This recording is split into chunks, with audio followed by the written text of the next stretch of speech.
반갑습니다. 불교심리학 보만입니다. 한 주 동안 잘 계셨습니까? 항상 수행자의 마음도 지지 않고 공부하셨습니까? 제가 그렇게 살고 싶네요.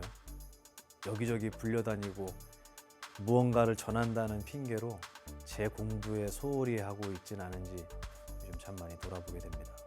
옛날에 저 행자교육원에서 3위계를 받을 때 일인 것 같습니다. 그때 저는 직지사에서 계를 받았는데요. 오후 불식이기 때문에 점심 공양이 끝나고 나면 다음 날 아침 공양이 될 때까지는 이제 아무것도 못 먹죠. 그리고 그때는 매일매일 절을 1000배씩을 하면서 다 같이 대중들이 행자님들하고 전부 다 같이 그렇게 수행을 했던 그 21일이죠. 앞뒤로 23일. 그 시간이 참 생각이 많이 납니다. 그 시간 동안 저는 오후 불식, 그러면 당연히 오후엔 먹지 말아야 되잖아요. 그래서 점심 식사를 하고 나면은 점심 공양이 끝나고 나면 당연히 뭐 먹는 거는 상상도 안 했는데 시간이 지나서 가만히 얘기를 들어보니까 안 먹은 사람은 저밖에 없는 것 같더라고요. 무슨 말이냐면 공양실에 가서 이렇게 설거지도 도와드리고 했던 분들이 그 공양실에 계시는 그 보살님들께서 우리 행자님들 저렇게 젊은데 얼마나 배가 고플까 그래갖고 이 초코파이, 약과 이런 거를 이렇게 숨겨놨다 주신대요. 저는 왜 그렇게 가서 설거지를 하려고 가는지를 몰랐어요. 귀찮을 텐데 가겠다는 거예요. 가서 그거를 얻어먹고 다녔다는 걸 몰랐어요. 근데 그거를 먹고 왔다는 거를 제가 알고 난 뒤에 한편으로는 약간의 이 배신감, 그리고 나도 가서 얻어먹을 걸, 이런 속상함도 있었지만 한편으로는 뭐냐면 그래 니네가 먹어? 그래 나는 안 먹을 거야. 난 끝까지 내가 원하는, 내가 옳다라고 믿는 걸 난 지킬 거야 라는 생각도 들었던 것 같아요. 행자교육원에서 행자님들이 삼위계를 받기 위해서 수행하는 그 시간에도 뭐가 있다는 얘기죠? 편법이 있다는 얘기예요. 이 세상은 어떻겠습니까? 우리가 살고 있는 이 세상, 여러분이 몸담고 있는 그 세상 속은 어쩌면 정법이라는 게 과연 존재하는가? 편법의 편법이 정상적인 방법이 되진 않았나?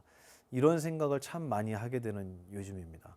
오늘 질문하신 분의 바로 이 속상함이 바로 편법에 대한 이야기예요. 20년 전에 행자교육원에서도 오후 불식인데 초코파이를 드셨던 스님들은 이 방송을 보시고 깊이 참여해 주셨으면 좋겠습니다. 농담이고요. 벌써 18번째 강의가 시작이 됐습니다.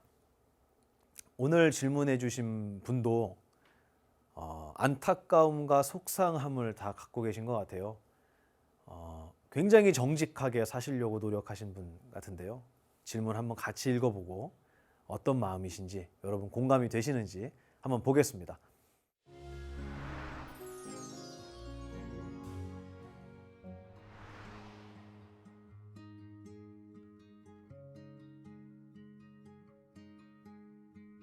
글 쓰신 분은, 질문해 주신 분은 이자웅 불자님이시고요. 보만 스님께 안녕하세요. 저는 반백이 조금 넘은 초보 불자입니다. 초보 불자다 보니 여러 스님들의 법문을 듣고 이제 조금씩 행하고자 노력 중에 있습니다. 작년 사랑하는 아들 두 놈들이 특공대와 해병대를 몇 개월 차이로 입대하였고 저는 제가 꽤 강한 남자라고 생각했는데 두 아들놈을 군대로 보내니 눈물도 흐르고 괴로움 또한 이루 말로 표현할 수 없더라고요. 요즘 젊은 친구들이 얘기하는 아빠 찬스, 엄마 찬스, 즉 편법으로 군대를 빼거나 아주 편한 보직으로 자식들을 보내는 그런 얘기를 듣고 있노라면 저는 한 아버지로서 깊은 자괴감에 빠집니다. 불자의 마음으로 사람을 미워하지 말아야 하지만 저런 사람들은 너무나 밉고 불교에서 말하는 인과응보, 이 생에 그에 따른 응당한 죄를 받든지 그게 아니라면 최고의 지옥, 무간지옥에 떨어지라고 기도한 적도 있습니다. 그렇게 기도하는 이유는 제 아들만이 소중한 것이 아닌 대한민국 모든 아들들이 소중하기 때문입니다. 저런 금수보다 못한 자들의 편법에 제가 어떤 마음을 가지고 대해야 할까요? 끝으로 스님, 마지막 질문 하나가 더 있습니다. 이 질문은 저의 초심 불교의 마음에 크게 놀라게 된 일입니다. 보만 스님께서 불교는 부처님께 비는 종교가 아니다 라고 말씀하셨고 그 뒤에 아주 명쾌한 답변을 주셨는데 초보불자인 저는 비는 종교가 아니라는 그 말에 충격을 받아 그 뒤 명쾌한 답변이 기억이 나질 않습니다. 아무리 그 동영상을 찾고 찾았지만 찾지 못해 오늘도 절에 가면서도 예전에 아들 두 놈의 건강 그리고 대한민국 군인 아들들의 건강을 빌지 못한 채 그냥 절만 하고 왔습니다. 도대체 어떤 마음으로 절에 가서 부처님께, 관세음보살님께, 지장보살님께 절을 드려야 할까요? 혹시 오늘 기회가 되신다면 꼭 명쾌한 해답 한번 말씀해 주십시오. 많은 글 죄송하고 항상 감사합니다. 50이 넘어 진정한 스승님을 찾은 것 같아 정말 행복하고 꼭 한번 찾아뵙고 삼배 올리겠습니다. 감사합니다. 멋진 아버님이신 것 같아요. 그리고 저는 무엇보다 이 두 아드님들이 특공대와 해병대를 가셨다고 하는데 정말 저는 박수 쳐드리고 싶습니다. 왜냐하면 우리나라의 모든 남자들은 군대를 가야 하죠. 근데 많은 분들이 군대는 시간을 버리는 곳이라고 생각하시는 분들이 많은 것 같아요. 저도 아마 이 길을 걷지 않았으면 그 생각을 했을 거고요. 어떤 분이 저한테 물으시더라고요. 스님들도 군대 가세요? 라고 하는데 스님이 군대 가지 않는다고 만약에 정해진다면 20대 스님들이 되게 많이 늘어날 것 같지 않습니까? 스님들도 똑같이 군대를 갑니다. 국방의 의무를 똑같이 지고 수행하고 나옵니다. 이 아드님 두 분이 어떻게 보면 군대라는 시간을 자체를 피하고 싶을 수도 있는데 오히려 더 힘들다는 특공대와 해병대를 지원하신 것은요. 이 두 아드님의 마인드가 보이는 것 같아요. 아마 이 두 분은 세상에 나오셔도 정말 용감하게 멋지게 잘 사실 거라고 생각합니다. 거길 나왔기 때문에 잘 사는 게 아니고요. 이 세상에 내 앞에 닥쳐진 어떤 일을 내가 적극적으로 먼저 뛰어들어서 저는 이왕 하는 거 제대로 하겠습니다 라는 마인드를 갖는 것처럼 저에게 느껴졌어요. 그래서 어떻게 하면 안 갈 수 있을까, 어떻게 하면 줄일 수 있을까를 고민하는 젊은이들도 많이 있는데 그게 아니라 내 손으로 내 발로 선택했다는 것은 정말 멋진 자제분을 두신 아버님이신 것 같습니다. 편법이 오늘 주제인 것 같아요. 제가 아는 분 중에 캐나다에 계시는 한인이 계신데요. 한국말이 조금 서툴러요. 여성분이신데 30대 중반쯤 됐겠네요. 근데 이분이 캐나다 국적이고 캐나다에서 평생 살았는데 이제 한국말도 부모님을 통해서 집에서만 배우셨대요. 한국에 들어오셔서 원어민 교사로 활동을 하셨대요. 그래서 제가 물어봤습니다. 한국의 학교는 캐나다와 뭐가 다릅니까? 라고 물어봤더니 그분이 그렇게 말씀하시대요. 제일 놀란 게 학교가 끝난 뒤에 여길 간다는 게 제일 놀라웠다. 그래서 거기는 학원 없어요? 그리고 이 학원 얘기를 하면서 무슨 얘기를 덧붙이냐면 자기처럼 한인들이 많이 살았는데 자기 또래에 결혼하신 분들이 또 자제를 낳았을 거 아니겠어요? 자식들을. 그러니까 이 친구들은 초등학생인 거예요. 그러니까 초등학교인데 학교에서 시험을 치는데 쉽게 얘기하면 우리나라로 얘기하면 수행평가 같은 건데요. 그 수행평가의 과목이 수영이었대요. 수영을 시험 치겠다 이렇게 얘기했대요. 그러니까 이 엄마가 이 어린 친구한테 자식에게 물어봤대요. 아, 수영 시험 봐? 그러면 수영 학원 갈래? 라고 얘기를 했대요. 그랬더니 이 초등학생 애가 눈이 동그래지면서 부정행위 아니냐고 묻더래요, 엄마한테. 왜 똑같은 출발선에서 시작해야 되는데 왜 내가 따로 친구들 몰래 몰래라고 표현하더래요.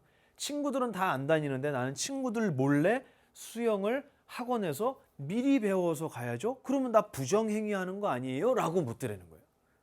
우리나라는 어떻죠? 학교를 안 보내고 싶을걸요, 아마? 학원만 보내고 싶을걸요? 우리는 편법과 부정행위와 이런 여러 가지 어떤 학습에 도움되는 뭐 학원이든 그게 과외든 뭐든 간에 도움이 되는 여러 가지 방편과 이런 것들이 다 제가 볼 때는 혼재해 있는 것 같아요. 남들 다 다니는 학원을 제대로 못 보내주거나 대학을 가기 위해서 남들 다 하는 고액 과외를 못 시켜주는 부모님들은 자식들 앞에서 죄인이 되는 것 같은 느낌이 들어요. 저는 이건 분명히 문제가 있다고 생각합니다. 그리고 이건 좀 다른 얘기지만 우리나라에 이 들어와 있는 외국 유명한 브랜드들이 있어요. 여자분들도 좋아하고 남자분들도 좋아하는 이 고가의 브랜드, 뭐라 그러죠 그거를? 명품이라고 하잖아요. 이 명품을 영어로 뭐라고 하는지 아세요? 저도 그 생각 안 해봤거든요. 근데 우리가 알고 있는 단어였어요. 럭셔리래요.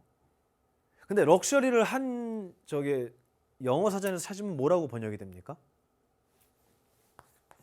이렇게 번역이 되죠. 가장 대표적인 번역이 사치품으로 되어 있는데 이거를 우리나라 말로는 어떻게 번역을 했냐면 명품이라고 번역한 거예요. 기가 막힌 번역을 했어요. 그러니까 이렇게 번역했으면 좀 얘기가 달라질 수도 있을 것 같아요. 근데 명품이라고 번역을 하고요. 이 명품의 흐름이 있대요. 어떤 흐름이냐면 옛날에는 그 브랜드, 그 마크만 보이면 그게 명품이었대요. 모든 사람들이 부러워하는 명품이었대요. 근데 요즘에 알고 있는 정말 뭐 핸드백 하나에 아니면 시계 하나에 수백만 원을 호가하는 그런 명품들을 대학생들이 사요. 대학생들이 그걸 선물로 주고받고요. 그러니까 대학 때 이제 막 남녀들이 교제를 할 거 아니에요. 그러다가 헤어질 때는 이제 어떻게 합니까? 내놔. 내가 사준 명품 가방 내놔. 그래? 그럼 내가 사준 명품 시계 내놔. 이래갖고 이제 분쟁이 생기기도 할 정도로 이 명품을 사는 럭셔리를 사는 분들의 연령층이 갈수록 낮아지고요. 요즘엔 초등학생들도 이 명품의 브랜드를 알고 있다고 하더라고요. 이건 정말 위험한, 정말 이건 위험한 길이에요. 이건 옳지 않습니다. 그런데 이 명품 회사들도 고민이 많대요. 제가 이거 관련된 분에게 직접 들은 얘기인데요. 옛날에는 그 마크만 있어도 브랜드 로고만 있어도 사람들이 막 열광을 하고 갖고 싶어 그랬는데 지금은 대학생들도 고등학생들도 이거에 준하는 것들을 다 갖고 있는 거예요. 그러니까 이제는 이 명품이라는 로고 자체가 그 로고가 힘을 잃어버리게 되는 거예요. 왜냐하면 많은 사람들이 갖거든요. 그러면 어떻게 될까요? 이제 명품 회사에서는 차별을 둬야 되는 거예요. 똑같은 그 브랜드지만 차별을 둬야 돼요. 그래서 이게 어떻게 진행이 되냐면 이 로고가 그냥 여기서 끝나는 게 아니라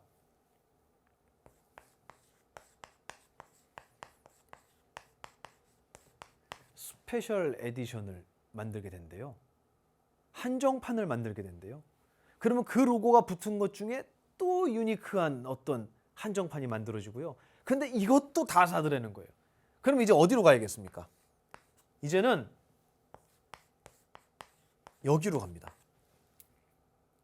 그래서 어떤 브랜드는 가방에 이 장인의 일련 번호가 다 써 있대요. 가방 한 개 한 개마다. 그래서 그 가방을 수선하려면 이탈리아로 가방을 보내서 그 가방을 처음부터 만들었던 장인이 그 가방을 수리한대요. 이제 장인이라는 이름이 들어갔어요.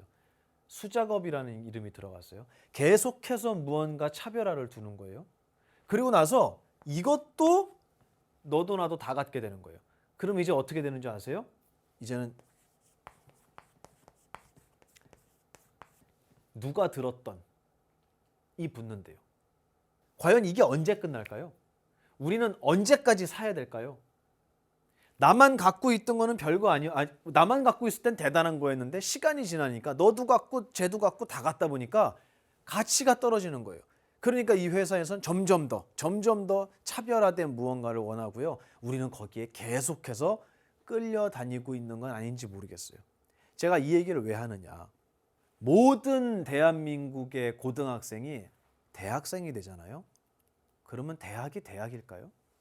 제2의 고등학교 아닐까요?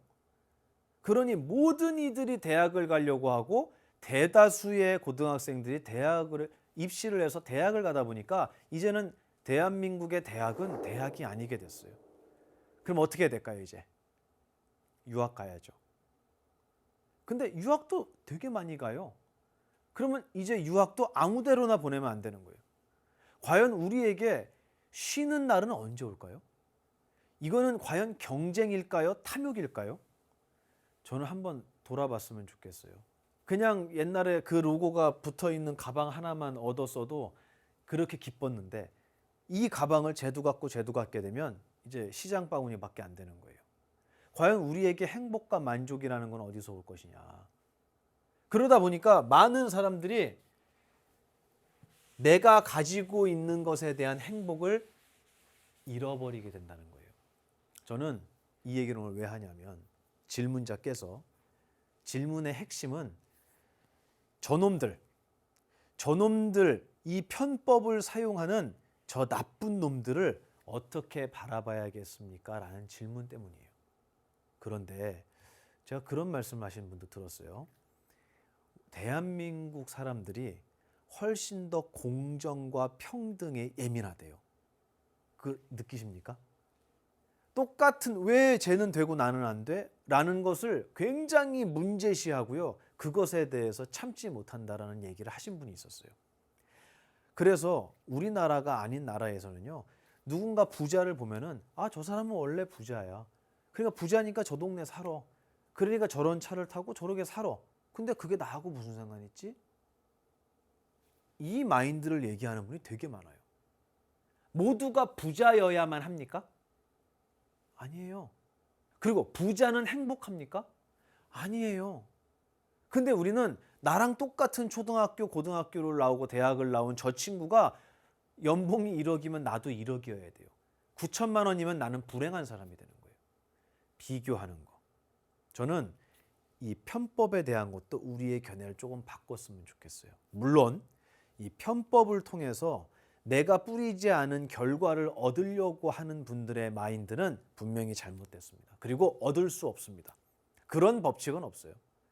반드시 거기에는 고통스러운 과보가 오게 마련입니다. 우리 질문자께서 이 천벌을 받아라, 무간지옥에 떨어져라 이렇게 기도한다 그러잖아요. 그렇게 기도 안 하셔도 과보는 받게 돼 있어요.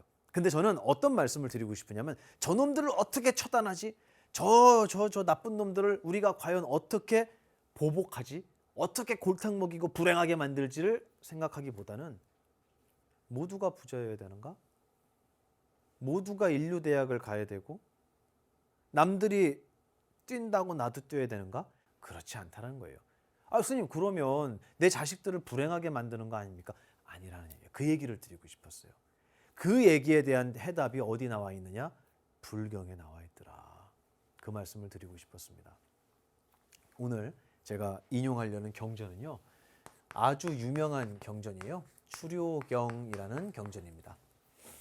이 추료경은 여러 가지 비유와 이야기들을 모아놓은 경전인데요. 이 추료경이라는 경전을 보면은 부처님을 3번이나 살해하려고 했던 데바다따에 대한 얘기가 나옵니다. 데바다따 또는 제바달다 이렇게도 얘기합니다. 같은 분이에요. 이 데바다따에 대한 얘기가 나오는데 이 데바다따가요. 부처님을 가장 오랫동안 옆에서 모셨던 제자 누구죠? 아난존자.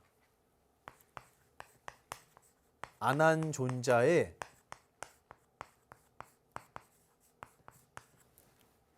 놀랍게도 형이에요. 친형이에요.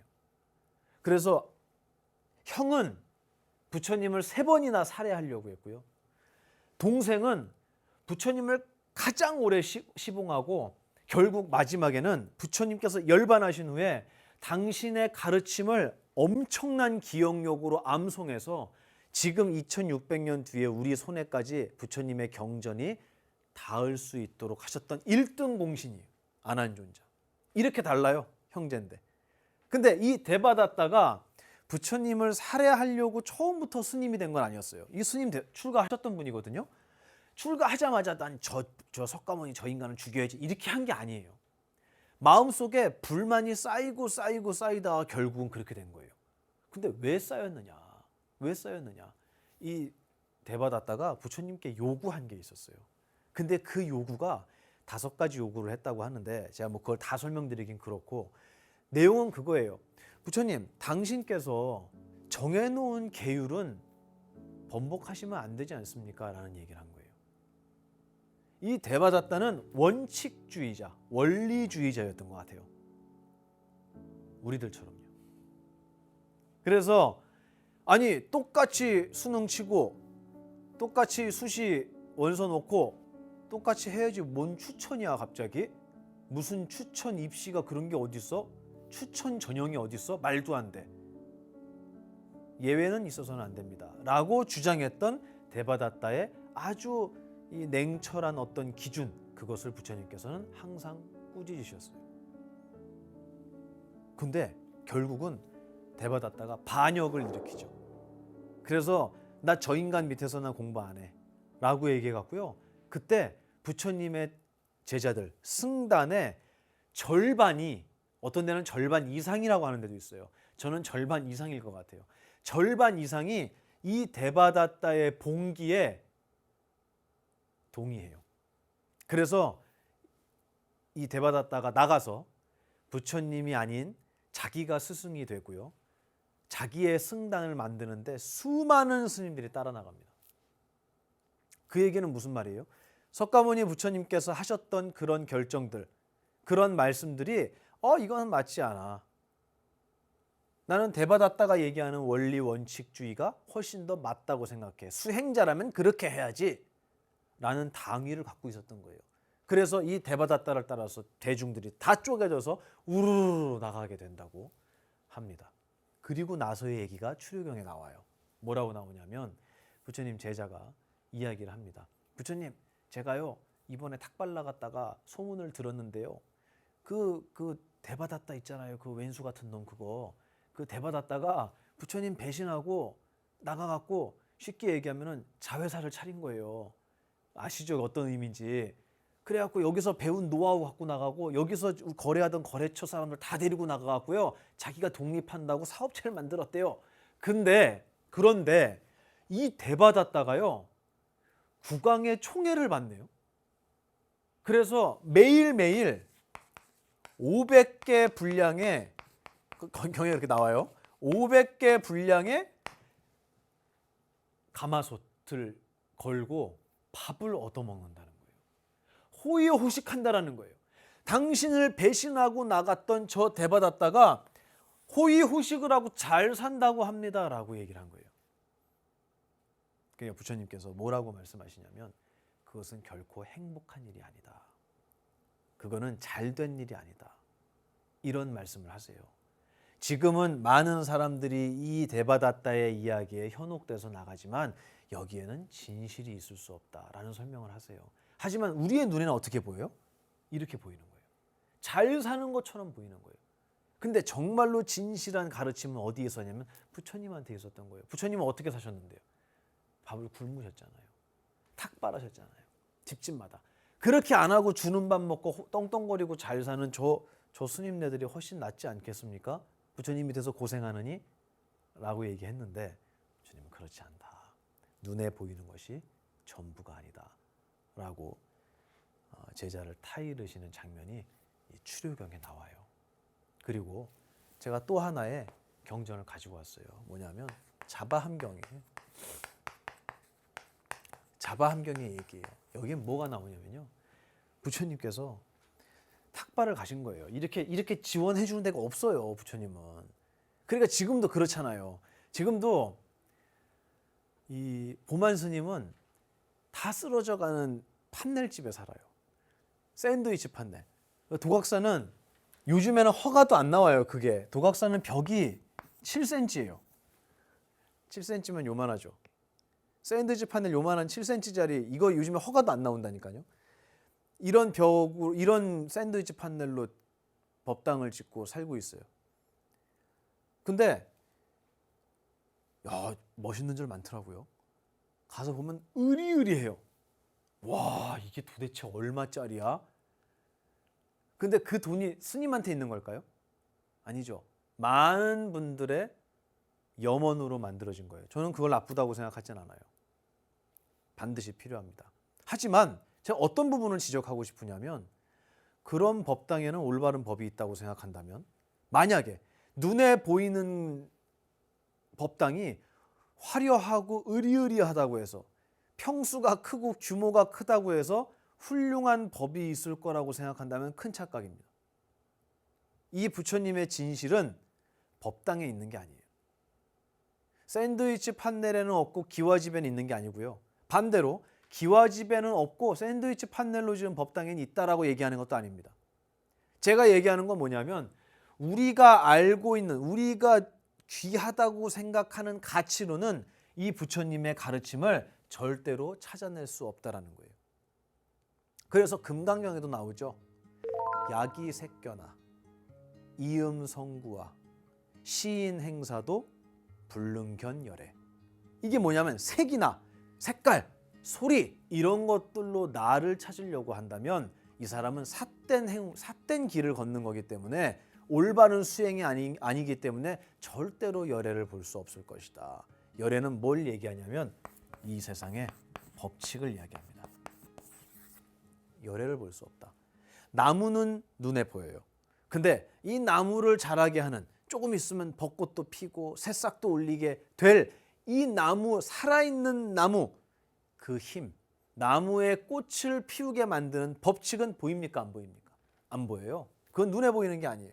그런데 만약에 색깔이나 소리에서 이 법칙을, 이 열애의 힘을 찾으려고 한다면 과연 찾을 수 있겠느냐? 못 찾는다는 거예요. 그래서 대받았다가 500개 분량의 가마솥으로 공양을 받는다고 해서 이 안에 진리가 담겨 있겠느냐, 이 안에 행복이 있겠느냐라고 물으신 거라고 저는 생각합니다. 자바암경을 보면 부처님께서 탁발을 나가세요. 근데 이 탁발을 나가셨는데 어떤 바라문이 손가락질을 하면서 부처님을 내쫓아요. 근데 뭐라고 내쫓냐면, 야 이 천민아, 절로 꺼져라, 이렇게 얘기를 했대요. 굉장히 거칠게 얘기를 했나 봐요. 천민이라는 단어를 썼대요. 천민. 천민은 뭘 천민이라고 합니까? 신분이 낮은 자를 천민이라고 하죠. 뭐 심지어는 그런 얘기도 있어요. 뭐 양하고 뭐 돼지하고 뭐하고 여자하고 바꾸고, 또 노비, 남자 노비 하나하고 뭐 소하고 뭐하고 바꾸고, 이런 얘기들이 숱하게 나올 정도로 천민이라고 하는 계급의 사람들은 인간이라고 대접받지 못하는 수준의 사람들을 이야기했던 거예요, 그 당시에. 근데 세상에 이 출가자를, 인류의 스승에게 천민이라고 얘기를 한 거예요. 천민아, 절로 꺼져라 이거예요. 가까이 오지 마라, 더럽다.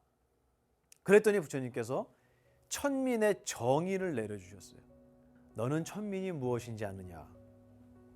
난폭한 성질에 욕심 많고 인색하며 나쁜 탐욕으로 속이고 아첨하며 스스로도 남에게도 부끄러움을 모르는 자, 대중의 앞잡이가 되어서 아랫사람들을 괴롭히며 두려움을 심어주고 협박하여 이익을 빼앗아 자기 몫을 챙기는 자, 악하고 좋지 않은 업을 짓고도 그 죄를 숨기고 감추어 두는 자, 누군가 질문하면 잘못된 이치로 그에게 대답하여 그 사람을 속이는 자.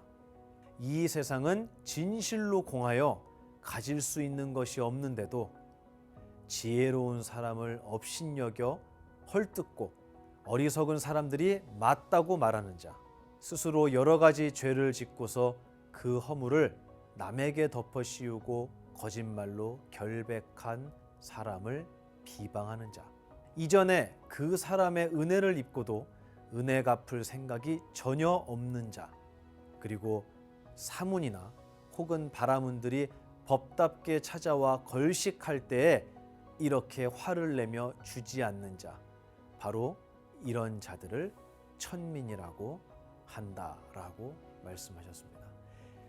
여러 가지 말씀을 하셨지만 다 우리에게 있는 모습들인 것 같아요. 내가 유리할 때는 사람들을 업신여기고 내가 불리할 때는 비굴해지고요. 또 내가 어리석은 행동을 하고 잘못을 했음에도 그 잘못을 솔직히 이야기하고 인정하지 않은 채로 덮어두는, 숨기는 자. 오늘 질문에 편법이라고 말씀하셨어요. 정당하지 못한 방법으로 무언가 이득을 취하려고 하는 분들, 그런 분들은 과연 신분이 뭘까요? 저는 부처님은 참 따뜻하고 자상한 분이라서 모든 제자들을 가슴에 품어줄 거라고 생각했거든요. 근데 생각보다 부처님 날카로우신 것 같아요. 그리고 훨씬 더 직설적이신 것 같아요.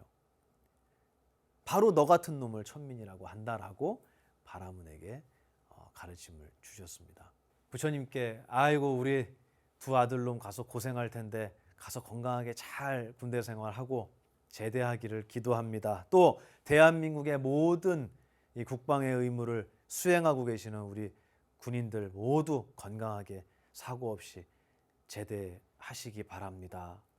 라고 부처님 앞에서 기도를 하고 싶었는데 제가 그랬대요. 불교는 기도하는, 바라는 종교가 아니라고 했대요. 그래서 그 말이 쏙 들어가신 거예요. 제가 칭찬해 드립니다. 잘하셨어요. 근데 제가 항상 강의를 할 때 그런 말씀을 드려요. 한시도 가만히 있지 못하는 애한테는 뭘 가르쳐야겠어요? 가만히 있는 법을 알려주는 거예요. 야, 일로 와, 앉아봐. 야, 가만히 있어, 괜찮아, 앉아봐. 가만히 앉아있는 것도 배워야 돼. 근데 밖에를 안 나가는 애들은 뭘 가르쳐야 되냐면 야, 좀 나가 놀아라, 좀 뛰어라. 우리는 둘 다를 배워야 돼요. 부처님 앞에서 항상 우리는 뭔가를 바라고 기대하고 빌었어요. 근데 만약에 내가 부처님 앞에서 부처님 저 부자 되게 해주세요. 그러면 나 어떤 놈이라는 거예요? 가난한 놈이라는 거예요. 저 부자 되게 해주세요는 나는 지금 가난한 자입니다.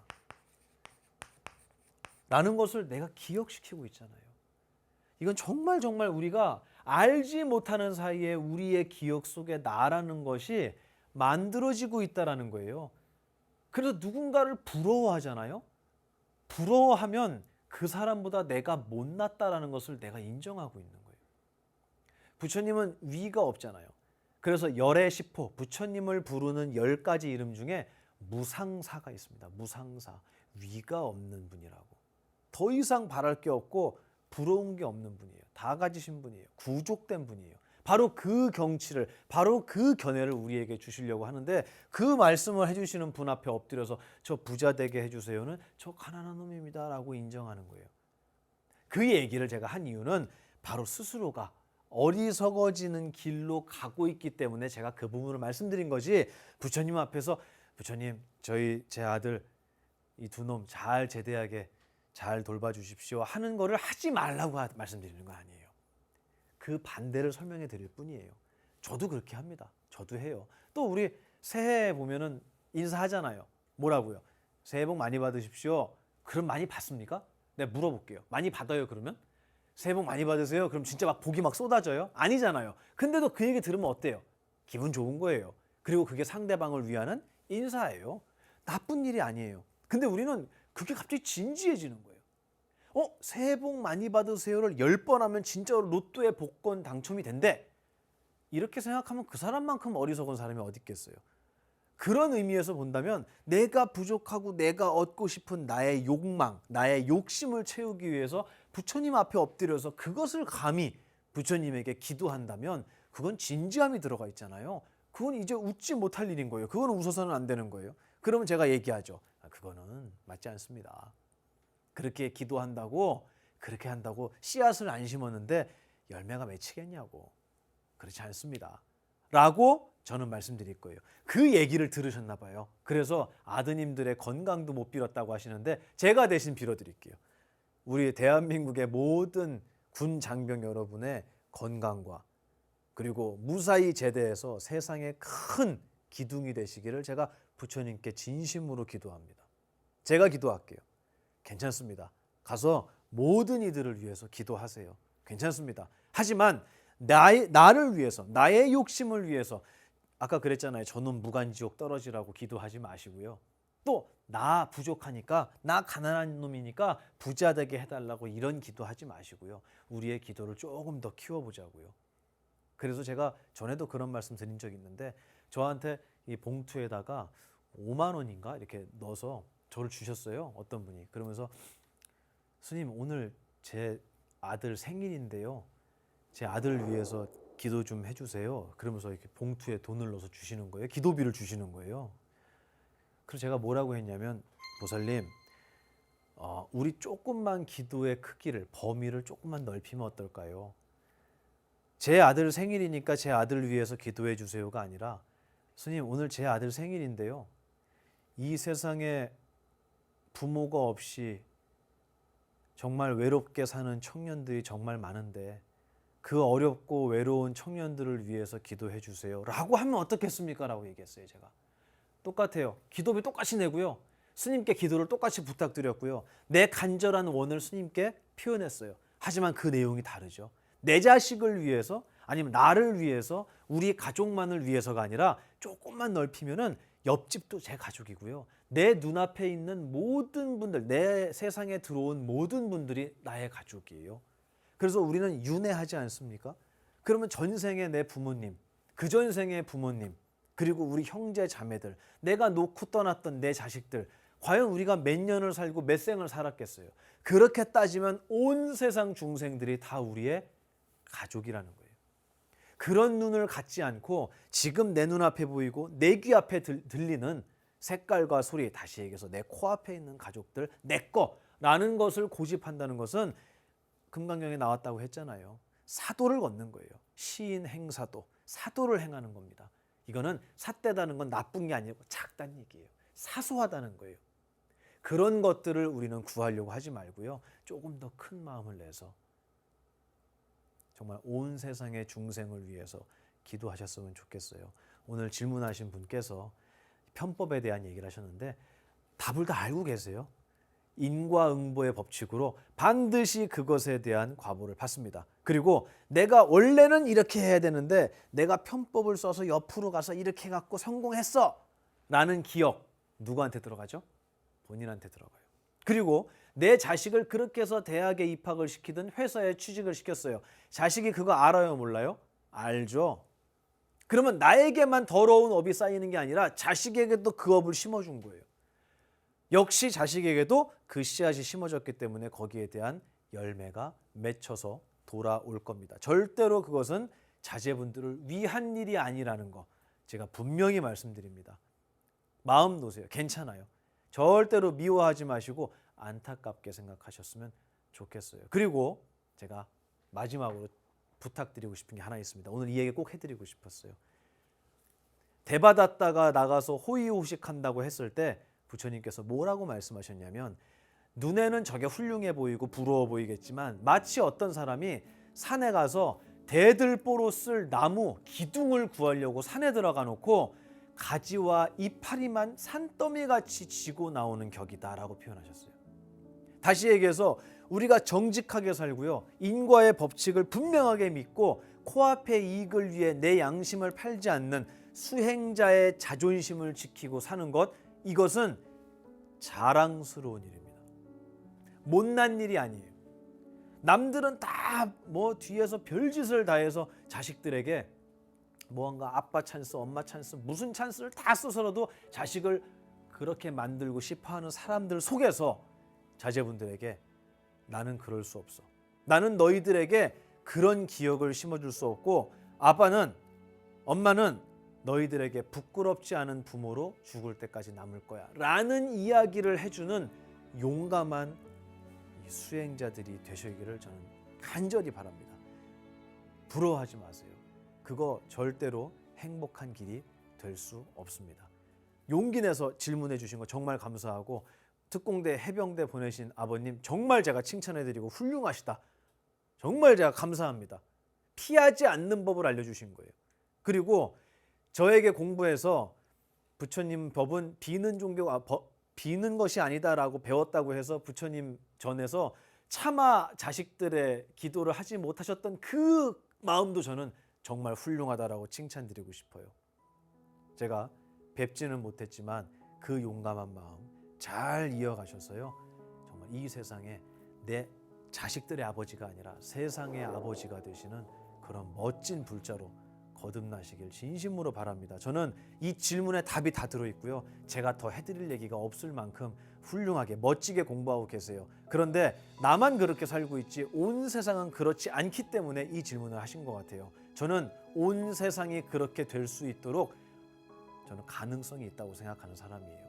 그래서 항상 이렇게 강의 나갈 때마다 불자로서의 수행자로서의 자존심을 버리지 않는 것이 얼마나 자랑할 만한 자랑스러운 일인가에 대해서 여러분에게 항상 강조하고 있습니다. 저 역시도 부끄럽지 않은 수행자가 되도록 노력해야겠습니다. 오늘 질문을 읽고 함께 이야기하면서 제 스스로에게도 큰 거울에 비춰지는 시간이 됐던 것 같아요. 우리 불자님들 더 용감하고 씩씩하게 기쁘게 공부하셨으면 좋겠습니다. 절대로 부끄러운 길 우리 함께 가지 말자고요. 불교 심리학 정말 귀한 강의 함께 할 수 있어서 저도 영광입니다. 우리 수행자의 길에서 벗어나지 않는 그런 자랑스러운 부처님 제자가 되기를 간절히 기도하면서 오늘 강의는 여기서 마치겠습니다. 감사합니다.